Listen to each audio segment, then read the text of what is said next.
Hello and welcome back to my YouTube channel, The Nurse's Notes, from bedside to the podcast mic.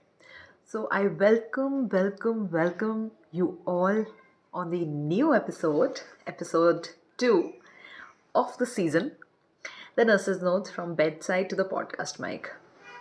और मुझे इतनी खुशी हो रही है क्योंकि आज के एपिसोड में मैं आप लोगों के साथ शेयर करने वाली हूँ अपनी जर्नी, एक स्टूडेंट से लेके एक बेडसाइड नर्स तक की एंड इवेंचुअली एक नर्सिंग ऑफिसर तक की. तो आई एम रियली एक्साइटेड इस एपिसोड के लिए और thank you very much for loving me, for supporting me. So keep supporting. So let's begin without any further delay. Nursing officer की journey एक नर्सिंग ऑफिसर तक की कैसी थी, बहुत हार्डशिप्स, बहुत सारे टर्मोइल्स, बहुत कुछ हुआ, तो वो सब आज मैं आपके साथ शेयर करने वाली हूँ. So stay tuned. तो अब जैसे कि मैंने आप लोगों को बताया था, प्रॉमिस भी किया था कि मैं आगे आने वाले एपिसोड्स में अपनी जर्नी के बारे में आपको और डिटेल में बताऊँगी. तो वो दिन आ गया है और वो एपिसोड आ गया है. तो शुरुआत इस तरह से थी कि जब मैंने नर्सिंग पास आउट किया था, उसके बाद फिर मैंने 1 ईयर का बेड साइड नर्सिंग किया हॉस्पिटल में. देन आई रियलाइज इवेंचुअली कि अभी मुझे बेड साइड नर्सिंग इतना पसंद नहीं आ रहा है और मैं नहीं चाहती हूँ कि मैं हमेशा एक बेड साइड नर्स ही रहूँ. उस समय क्या था, मेरे बहुत सारे फ्रेंड्स ऑलरेडी कोचिंग्स कर रहे थे और नॉट सेट के लिए प्रिपेयर कर रहे थे, बट मैं उस लीग में शायद शामिल नहीं थी. तो अब जब आप उस लीग में अकेले होते हो और आप सबको देख रहे हो कि धीरे धीरे करके सब गवर्नमेंट जॉब में लग रहे हैं, तो आपको भी लगता है कि चलो कोई बात नहीं, आप जो कर रहे हो वो सब सही है. तो मैं भी फिर उसी डायरेक्शन में, उसी सोच के साथ I continued and followed my inner self. बहुत लोगों ने मुझे बोला भी, पेरेंट्स ने भी बोला कि why don't you also prepare for NORCET, why don't you want to do a government job. So I said कि गवर्नमेंट जॉब तो कर लेंगे ना, अभी उम्र ही क्या है, हो जाएगा धीरे धीरे. So then 1 year of bedside nursing करने के बाद आई वॉन्टेड कि मुझे अब करना है मास्टर्स. और मास्टर्स मुझे RAK से नहीं, Holi family college of nursing से करना है, क्योंकि मैं होली फैमिली हॉस्पिटल में ही बेड साइड नर्सिंग कर रही थी. तो अब उस समय पे ना नर्सिंग ऑफिसर नहीं बोलते थे, उस समय बोलते थे स्टाफ नर्स. तो मैं उस समय एक स्टाफ नर्स थी. देन इवेंचुअली मैंने एडमिशन के लिए फॉर्म भर दिया, सब कुछ हो गया. उसके बाद एंट्रेंस भी हो गया. एंट्रेंस होने के बाद जब मैं रिज़ल्ट देखने गई तो आई वाज शॉक्ड. आपको भी लगेगा कि ऐसा कैसे हो गया, तो it's a very long story, very funny story. तो हुआ ऐसा कि मैं गई एंट्रेंस का रिज़ल्ट चेक करने और मेरे वार्ड में सब लोगों को पता था कि इसका तो हो ही जाएगा, Ayushi will crack this exam. तो अब मैं गई तो उसमें फर्स्ट लिस्ट में मेरा नाम ही नहीं था. I was shocked. I could not take that कि ऐसा कैसे हो गया, बिकॉज मेरे exam and everything went very well. तो मैं थोड़ी सी निराश होके then I went back to the ward. And ward में my other ward mates they were like कि what happened, why you so sad. तो मैंने उन्हें बताया कि मेरा नहीं हुआ है. तो दे सेड कि हो ही नहीं सकता. देन सेकेंड लिस्ट भी आई.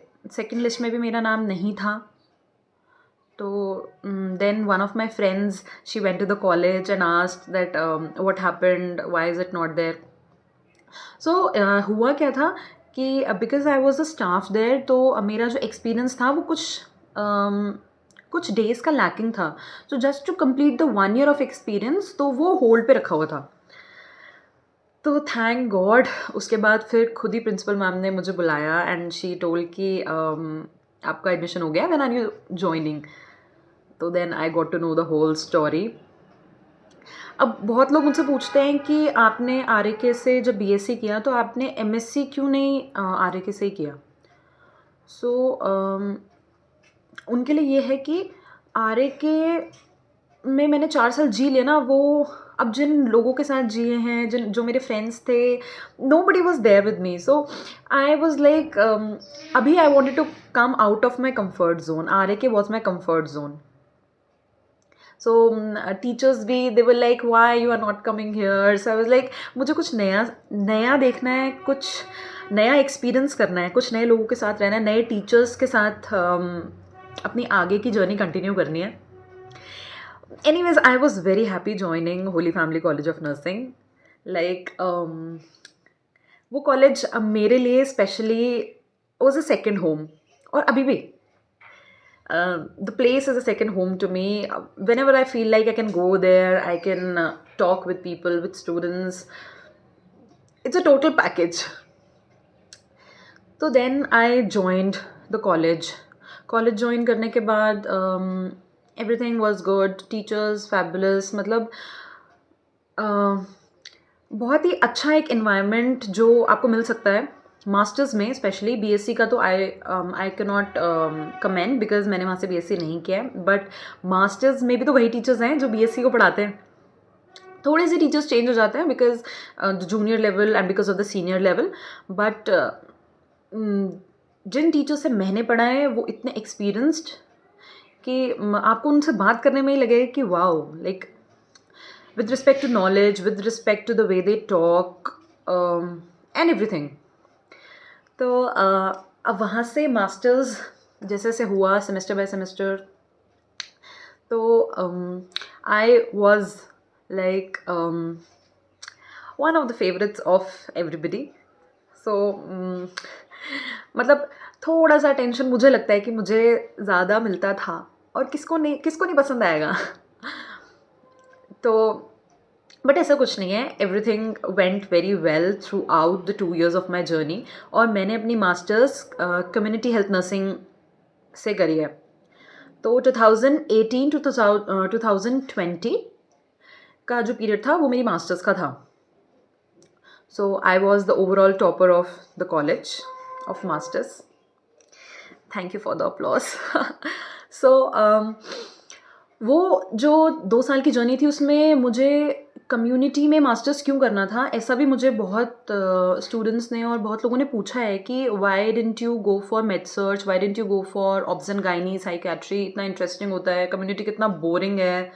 तो ऐसा कुछ नहीं होता है. हर स्पेशलाइजेशन में अपनी कुछ यूनिकनेस होती है. अब कम्युनिटी मुझे पसंद था और मुझे उसके स्कोप्स जानने थे, तो मुझे उसको एक्सप्लोर करना था as a subject, as a profession. तो इसीलिए मैंने वो चुना. अब what do I think about the other subjects is like, for if I talk about med-surg, so medical surgical nursing is a very vast area to talk about, which includes critical nursing, end of life care, and each and every system of your body relates to medical and medical surgical nursing. तो अब मुझे लगा था कि अगर मैं medical surgical पढ़ूंगी तो मैं आईसीयू या फिर क्रिटिकल केयर के अराउंड ही रिवॉल्व करूंगी. उसके बाहर क्या चल रहा है, what is running in the health sector, वो शायद मुझे ना पता चल पाए. This is what I thought at that time. तो then coming on to the OBG and gynae. So मुझे ऑब्स्टेट्रिक्स बहुत पसंद है. I love the subject. But the fact is आप हर टाइम लेबर रूम के अंदर नहीं रह सकते हो. So I am a type of a person जिसको बहुत सारी चीज़ें एक्सप्लोर करना, एक्सपीरियंस करना बहुत पसंद है. Then talking about psychiatry. So कभी कभी हम इतना इमोशनल हो जाते हैं ना कि फिर वो हमारा प्रैक्टिकल नॉलेज और पर्सनल स्टफ्स वो सब मिक्स हो जाते हैं. दो psychiatry is a small subject, ऐसा आपको पढ़ने में लगेगा, but when you really experience psychiatry, it is way more than your expectation. Fab subject, fabulous. Like, I mean, जब हम 4th year में थे ग्रेजुएशन के, every term of the book of psychiatry was on tips. क्यों? Because इतने interestingly वो पढ़ाया जाता था और इतना इंटरेस्ट आता था उसको पढ़ने में. बट अनफॉर्चुनेटली मुझे उसमें आगे एक्सप्लोर करने के लिए बहुत कुछ समझ नहीं आया, ट्रूली स्पीकिंग। तो इसीलिए भी मैंने साइकेट्री को अपना मेन स्ट्रीम सब्जेक्ट चुनना नहीं चाहा। Then coming on to paediatrics, paediatrics मुझे पर्सनली बहुत ज़्यादा अपनी तरफ नहीं खींचता था, तो मैंने सोचा पीडियाट्रिक्स तो बाद में भी पढ़ी जा सकती है। तो then eventually I took community health as a main course of subject. तो उसमें इतना कुछ था जो कि बहुत बच्चों को बोरिंग लगता है, और आज भी लगता होगा, और अभी भी लगता होगा। अगर आपको कम्युनिटी अभी भी पसंद नहीं है तो ट्रस्ट मी, कम्युनिटी एक ऐसा सब्जेक्ट है जो आपको बहुत ही फ्लरिशिंग फ्यूचर दे सकता है। तो कम्युनिटी में जैसे कि आपको डिफरेंट नेशनल हेल्थ प्रोग्राम्स पढ़ने को मिलते हैं, 5 year plans, RMNCHA, different wings of health, different levels of health, पूरी ऑर्गेनाइजेशन पता चलती है आपको, from the village level, the basic level, to the state level, country level. तो मैंने वो सारी पढ़ाई जो अपने 2 साल में करी है मास्टर्स में, I experienced it, I worked in that sector. इसीलिए भी मुझे और भी प्राउड होता है कि मैंने कम्युनिटी हेल्थ से अपना मास्टर्स किया है। तो अभी 2 साल की जर्नी ख़त्म हो गई। देन कोविड का अलार्म हो गया कि केसेस आ रहे हैं एंड एवरीथिंग इज़ हैपनिंग। तो देन धीरे धीरे वो हो ही रहा था। बट जो मेरे लास्ट सेमेस्टर के एग्ज़ाम्स थे, सेमेस्टर 4 के exams, it was in the first wave of COVID, lockdown था, we could not go to the college, और सबको घर पे ही रहना था, और हमने घर से ही एग्ज़ाम्स दिए। तो उस समय क्या होता था कि हमारे आगे फ़ोन ऐसे रखा है और आपको स्क्रीन ऑन करके रखना है, and teachers will see, like, if you are not cheating and books and everything stuffs, your notes are not there on your table. So सब ने बहुत ही मेहनत से एग्ज़ाम्स दिए। बहुत ही डिफ़िकल्ट टाइम था वो, because people were losing their relatives, their close ones, तो it was very difficult in the starting period. But eventually 2020 एक एंड पे आया, हमारा रिज़ल्ट, प्रोविजनल रिज़ल्ट आया, एवरीथिंग वाज गुड। देन अब आगे क्या करना है? तो कुछ मेरे फ्रेंड्स थे जिन्होंने DSS भी क्लियर कर लिया था, और उनका जॉइनिंग हो गया था, और कुछ अभी भी सोच रहे थे कि अब हम क्या करें। कुछ स्टूडेंट्स, कुछ फ्रेंड्स मेरे ऐसे थे जो already as a nursing tutor किसी और कॉलेजेस में जाके उन्होंने ज्वाइन कर लिया था। But I was still thinking कि how should I progress now, अभी क्या करना चाहिए। देन अब क्योंकि मैंने कम्युनिटी हेल्थ से अपना मास्टर्स किया था, तो मुझे थोड़ी बहुत नॉलेज थी कि देर आर डिफरेंट NGOs जिनकी वैकेंसीज आती हैं और आप वहाँ अप्लाई करते हैं, तो इफ़ दे लाइक तो आपको वो अपॉर्चुनिटी देते हैं। So same way I applied in one of the international NGOs named as Care India. So वहाँ मैंने अप्लाई किया as a district technical officer का पोस्ट। तो आई क्वालिफाइड, उसका एक ऑनलाइन इंटरव्यू हुआ and everything went very well. उन्होंने फिर मुझे ज्वाइनिंग दे दिया अगस्त में। सो मई में हमारा रिज़ल्ट आया था, then August I joined, and वहाँ पे the profile was like, the profile was like आपको फुल डिस्ट्रिक्ट दिया जाता है, and you will be the technical support to that district. Technical support in the sense that you will be supporting them with your technical skills, not the IT skills.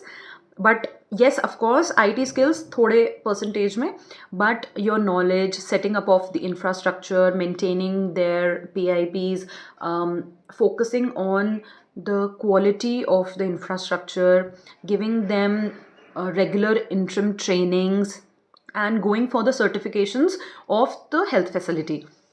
So the profile was under a project which was like focused on the maternal and child health, and eventually as the COVID progressed, so pediatric health was also included in that. तो जो PHC, sub centre, community health centres, सब district hospitals जो मैंने books में पढ़े थे वो मुझे लाइव देखने को मिले। और अगर मैं किसी कॉलेज में अगर पढ़ा रही होती या फिर किसी हॉस्पिटल में वापस जाके बेड साइड नर्सिंग कर रही होती या फिर एक नर्सिंग ऑफिसर बन जाती, तो मैंने जो पढ़ा है अपनी 2 साल की लाइफ में वो शायद मैं कभी नहीं एक्सपीरियंस कर पाती। उसमें शायद डायरेक्टली कभी लिंक नहीं हो पाती, अपनी नॉलेज को प्रैक्टिकल लाइफ में, प्रोफेशनल ग्रोथ में कभी शायद हेल्प नहीं कर पाती। तो this profile was totally what I wanted to be. भले ही उसमें सैलरी आपको शायद उतनी ना मिले जितनी एक नर्सिंग ऑफिसर में मिलती है, but the level of satisfaction, the level of happiness which you get, वो सारी चीज़ों को उसने कवर कर दिया था। तो देन मेरी 2 years की जर्नी उस ऑर्गेनाइजेशन में बहुत ही फैबुलस थी। I went for a Karnataka project as well. I lived in Bangalore for a very long time. तो वो एक्सपीरियंसेस ऐड होते रहे। कैसे? Like the full district, the parts of the district, you have to like lead a team of like 100, 200, 300 people. You have to guide them regarding the vaccination programs, regarding the nutritional programs, the maternal and child health programs. तो वो इतना load of experience मेरे पास था उस time, और अभी भी है, कि I am so happy and I am so blessed to have all that experience. तो वो एक्सपीरियंस चलता रहा। इवेंचुअली उसके बाद अब मुझे आना था वापस अपनी जगह पे, बिकॉज़ बहुत टाइम हो गया था। I missed all my festivals, family gatherings, सब कुछ मैंने मिस किया। क्यों? क्योंकि मैं बिहार में थी। Yes, that posting area was Bihar for around 1 year, then after that for another few months it was in Bangalore. तो मैंने बहुत कुछ मिस किया, फ्रेंड्स के साथ chats and everything, hangouts. I was not liking it very much, though I was getting a very good salary there as like as a nursing officer. अगर मैं उस सैलरी को मैच करूँ तो I was getting more than what a nursing officer is getting nowadays. So I was very much satisfied with the finance, but still I wanted to come back home. So I decided कि मेरे को वापस आना है। तो मैंने there was one project of like in Dehradun, या तो मुझे देहरादून आने का मौका मिल रहा था। तो बिहार से लाइक बैंगलोर से इतना दूर है साउथ में, तो वापस आपको अपने घर आने का मौका मिल रहा है, तो कौन नहीं आना चाहेगा। And yes, the salary was very attractive. So then I switched and I joined IQVIA. It is it is a very big corporate setup. तो वहाँ पे I joined another project of the quality health. So there I was the quality expert, you can say. So I was dealing with like under Ministry of Health and Family Welfare in Uttarakhand government. So what the work profile here was कि आपको certifications कराने होते hospitals के under different levels. So that was again like another step of my professional journey. तो मैं देहरादून आ गई, everything was very good. अब क्योंकि इतने साल हो गए हैं 2020 से लेके 2022, 2 साल हो गए थे,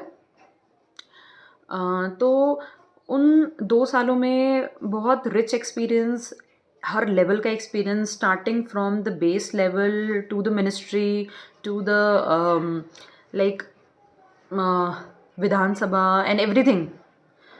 तो एक छोटे से प्लेटफॉर्म से जब आप बहुत बड़ा प्लेटफॉर्म देख लेते हैं, आपको सारी चीज़ों का एक्सपीरियंस हो जाता है, you absorb things, you observe things, तो बहुत मज़ा आ रहा था उस लाइफ में। लेकिन eventually as a female you have to settle at one point of time. क्यों? क्योंकि फिर आपको शादी करनी है, आपको पेरेंट्स का प्रेशर होता है, और आप ज़्यादा टाइम के लिए आप इधर उधर मूवमेंट नहीं कर सकते हैं। My job every time was a travel job. मुझे ट्रिप्स पे जाना होता था इवैल्यूएशन के लिए, देन रिपोर्ट सबमिशन के लिए. So I was just moving around around around around around. तो हर किसी को ऐसा प्रोफाइल पसंद नहीं आता है. तो एक टाइम के बाद आई ऑल्सो थॉट कि वाई नॉट अभी इसको एक कॉमा लगाया जाए, एक ब्रेक दिया जाए, and why not do something else. अभी तो जो भी कोर मैंने पढ़ा, जो भी मैं देखना चाहती थी, जो मैं समझना चाहती थी, अभी वो हो चुका है. मेरे पास बहुत ऐसा एक्सपीरियंस है छोटे छोटे दिन का. लाइक हाफ एन आवर भी अगर मैंने किसी डायरेक्टर के साथ बैठ के, किसी डिप्यूटी डायरेक्टर के साथ बैठ के हाफ एन आवर का भी टॉक किया ना, तो it is like a very big experience for मी.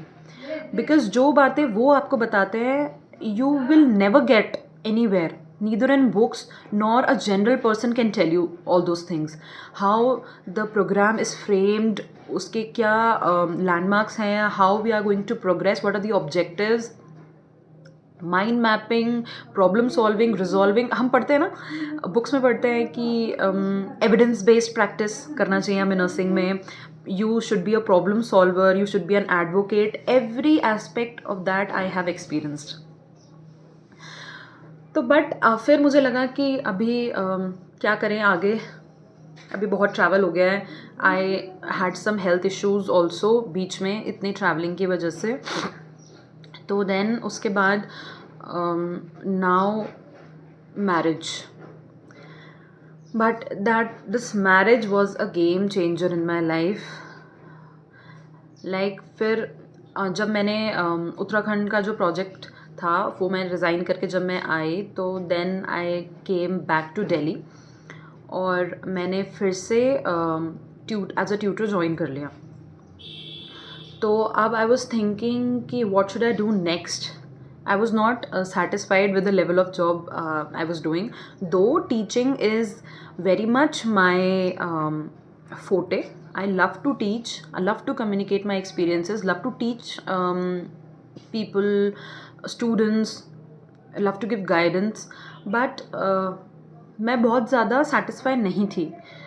तो देन आई थॉट कि अब मुझे और साइड बाय साइड ये मैरिज वाला सीन भी चल रहा था. Like parents were looking for the guy and everything was there. तो then what did I do, I thought कि अब क्या करें.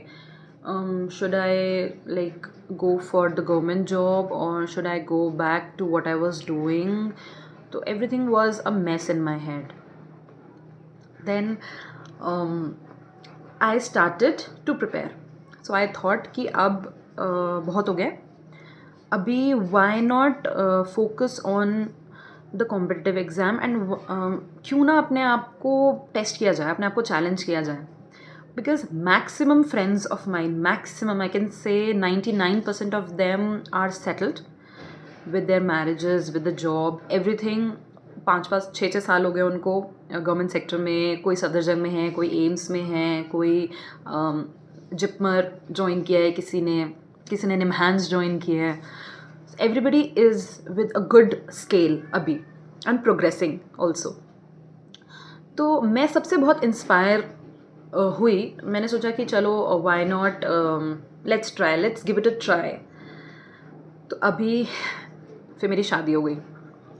एंड दिस शादी,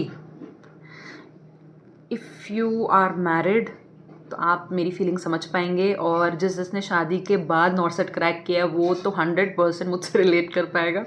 जिसकी शादी हो रही है और वो नॉर्सेट प्रिपेयर कर रहा है, उसके लिए ये वाला जो एपिसोड है वो बहुत हेल्पफुल है.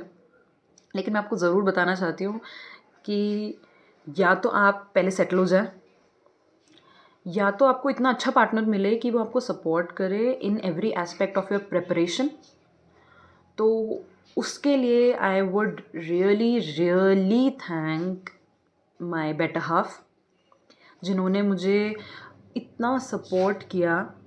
Even after marriage, it was like I had to prepare and taking notes, doing the daily revisions, giving the test series, how to prepare. मतलब जब स्टार्टिंग में मैंने एग्ज़ाम्स दिए थे तो I was not even able to understand the pattern of the exam. Can you guys imagine? Like, with so much of knowledge, with so much of experience in the background, in the past journey of my life, I was not able to even, you know, समझ नहीं आ रहा है वो क्या पूछ रहे हैं. And I was shocked. I was like, मैं बहुत दूर आ चुकी हूँ अब इस लेवल से. ना मैं कैसे करूँगी? How will I come back to the league? Because every year competition doubles triples. There are fresh minds in the profession, and there are students who are preparing from the third year, from their fourth year. So there is a way much competition, a huge, you know, group of competitors with you. And when you have done your graduation in 2017, like way back, और अगर मैं अभी 2022 के pass out से if I had to compete without any polish or without any refresher studies, I cannot. तो मुझे वो realise हुआ कि 2017 के बाद अभी 2023 तक का जो जर्नी था, I had missed. Everything was like faded. I will not से कि वो सब मिट गया है या फिर मैं भूल गई थी. No, it was like faded. आपको वो कॉन्सेप्ट्स दोबारा से पकड़ने हैं, वो सारी चीज़ें जो आपने पढ़ी हैं उनको दोबारा से रिकैपिचुलेट करना है, एक माइंड मेकअप करना है, वो पैथोफिजियोलॉजी अपने दिमाग में बनानी है. तो उसके लिए बहुत मेहनत लगी. और अब शादी के बाद I got married in the previous year April. So exam was preponed जून में. अगर आप लोगों ने दिया होगा तो आपको पता होगा, और अगर नहीं भी पता तो just for information, like previous year 2 exams AIIMS ने बोला कि हम एक जून में लेंगे, और जो सितंबर वाला है वो तो होगा ही, एंड द सितंबर वाला will be a pre and mains. So this जून वाला एग्ज़ाम आई appeared. उससे पहले भी I had given various exams just to test my knowledge and level. मैं कितनी पानी में हूँ, आई चेक्ड, और मुझे पता भी चला कि मैं कितने पानी में हूँ. मैं बिल्कुल ही गहराई में थी where I could not even survive. Anyways, but तो मैंने उससे पहले भी बहुत एग्ज़ाम्स दिए, बहुत एग्ज़ाम्स नहीं क्रैक हुए. कुछ फॉर्चुनेटली जब मुझे पता लगा कि okay, now I am able to get the concept of the questions, I am able to get the concept of the options which are given in the questions. So I was able to crack the exams and I cracked. So then comes the NORCET. So NORCET क्योंकि एक बहुत ही बड़ी चीज़ होती है, हम सोचते हैं नॉर्सेट, ओ माई God ये नॉर्सेट का एग्ज़ाम है, बट ऐसा कुछ नहीं होता. जब तक आप इस माइंडसेट से जाओगे कि आपको नॉर्सेट देना है, तब तक आप नहीं क्रैक कर सकते. Until and unless you get hold to your anxiety, वो नॉर्सेट क्रैक नहीं होगा. This is what I experienced. तो वो जून वाला जो नॉर्सेट था वो मेरा क्वालिफाई भी नहीं हो पाया, और जबकि उससे पहले मैंने 2-3 एग्ज़ाम्स क्वालिफाई कर लिए थे. So this June wala NORCET was a big failure. I was shattered. I was like, now April, May, June, 3 months, and I started my preparation before April only. So this 3 months was like, ek to I am married. I cannot fully focus on my in-laws' house. I am not able to go to my own house because मेरा खुद का घर दिल्ली में है, और I got married in Dehradun. तो वो बहुत मतलब बहुत क्योस हो गया. It was like emotional turmoil, बहुत ही मेंटली डिप्रेस्ड वाली स्टेट थी. You can not enjoy your marriage as well. But thank God the in laws and everybody was so supportive, so supportive. बस नज़र ना लगे.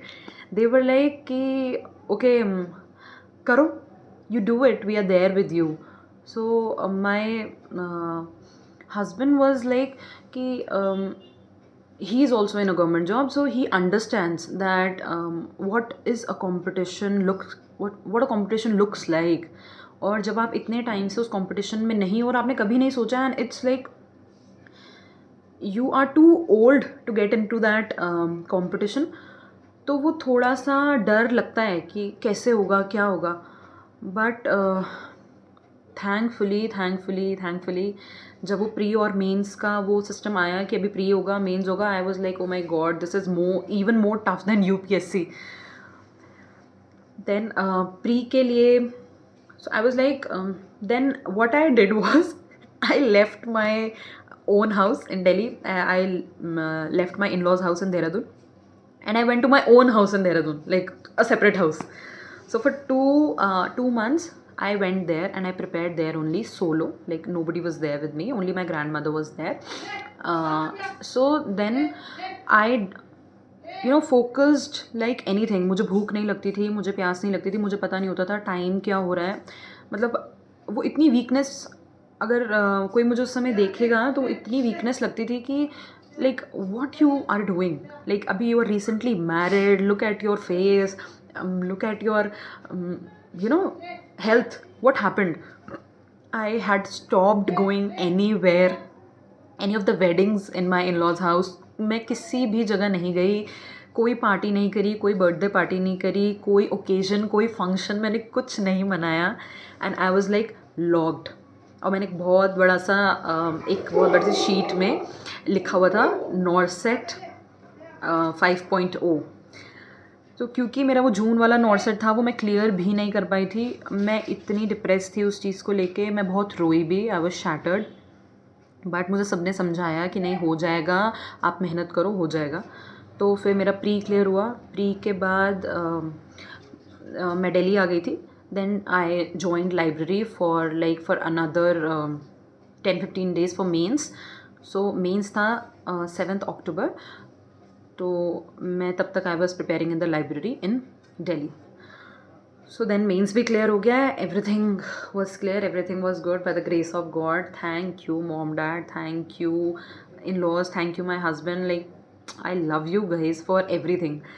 तो जो मेरी एक staff nurse, bed side nurse से जो मेरी ये नर्सिंग ऑफिसर की जर्नी थी ना, उसमें मुझे 2017 से लेके 2023 इतना टाइम हो गया. और इस बीच में I can not explain the full whole लंबी स्टोरी, बट जितने भी बहुत स्पेशल मोमेंट्स थे वो मैंने आपके साथ शेयर किए हैं. और मैं चाहती हूँ कि आप ये कभी भी ना सोचें कि हम नहीं कर सकते हैं. ऐसा बिल्कुल भी नहीं है कि आप अपने 4th ईयर के बाद कॉम्पिटिटिव एग्ज़ाम के लिए पढ़ने के लिए बहुत डिफ़िकल्ट हो जाएगा. नो, किसी भी गवर्नमेंट एग्ज़ाम को क्लियर करने के लिए आपको कुछ नहीं चाहिए. आपको सिर्फ कुछ महीनों की मेहनत चाहिए, डेडिकेशन चाहिए और कुछ नहीं चाहिए. Everything will work on its own. और थोड़ा सा भगवान का आशीर्वाद चाहिए, थोड़ी सी सच्चे दिल से थोड़ी प्रार्थना चाहिए, एंड अपने बड़ों का सपोर्ट चाहिए, और कुछ नहीं चाहिए. क्योंकि वाई नॉट, अगर आप मेहनत करेंगे तो उसका फल क्यों नहीं मिलेगा आपको.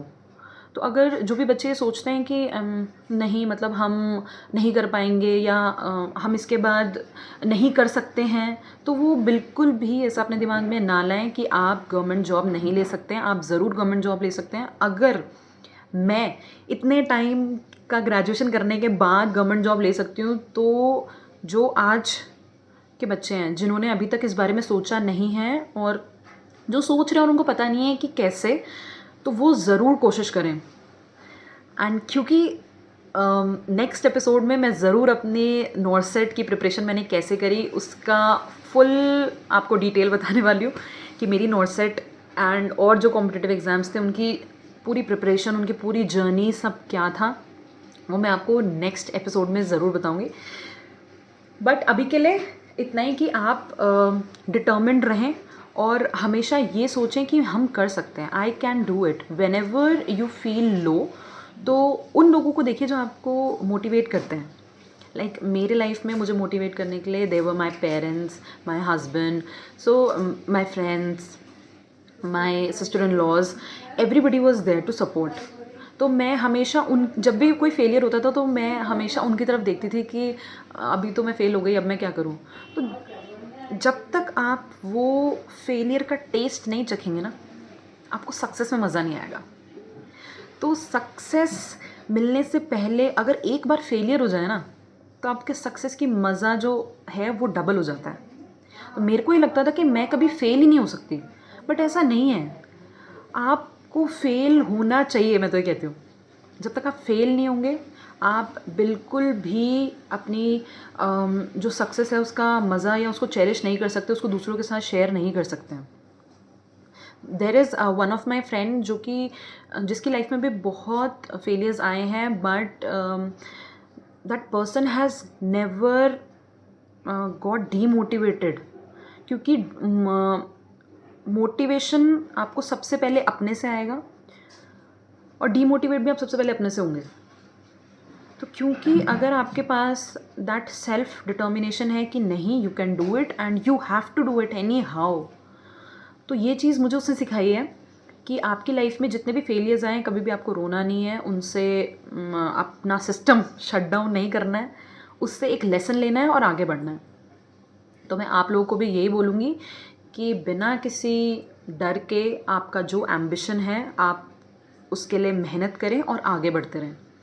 भले ही वो आपको गवर्नमेंट जॉब क्रैक करना हो या फिर मेरी तरह बहुत सारे फील्ड्स को एक्सप्लोर करना हो और फिर प्रोफेशन चेंज करना हो, क्योंकि मैं नहीं घबराई प्रोफेशन चेंज करने में। I was into public health and I just went back into my own profession which is the practical skills. तो वो आपको स्टेप लेने में कभी घबराना नहीं है। अगर आपको खुद पे विश्वास है तो you can definitely do it. So इसी के साथ आज का जो ये एपिसोड है, मैं इसी थॉट के साथ रेस्ट करना चाहूँगी कि if you think you can do it, you will definitely do it. तो हमेशा अपने बड़ों का आशीर्वाद लेते रहें और मेहनत करते रहें, क्योंकि जब तक आप मेहनत करते रहेंगे आपको फल मिलता रहेगा। The day you think that सब कुछ मेरे पास अपने आप ही आ जाएगा, तो there is no mantra of that. Until and unless you do karma, you will not get the fruit of that karma. So thank you very much for watching this and patiently listening, supporting. So thank you very much. Stay blessed, stay happy, stay healthy, and I'll see you in my next episode. Till then, take care. Bye.